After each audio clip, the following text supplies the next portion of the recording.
мурунку берилген компанияга өзүңүздөр жакшы билесиздер, ушул жерден ошол 17.000 квадрат метр 16 гектар жер менен деп биз жумушка келгенге чейин сүйлөшүүлөр болгон экен.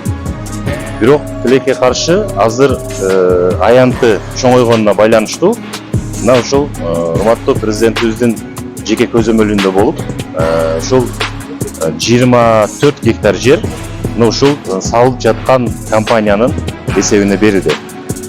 Бүгүнкү күндөгү аянты 39.000 квадрат метр. Акча каражатынан дагы кетирген акча каражатын ушул урматтуу президентибиздин Канчыбек Кадышевичтин көзөмөлүндө турат бул. Ошон үчүн биздики жок дегенде 8-9 эсеге арзан бүтүп атат бүгүнкү күндө.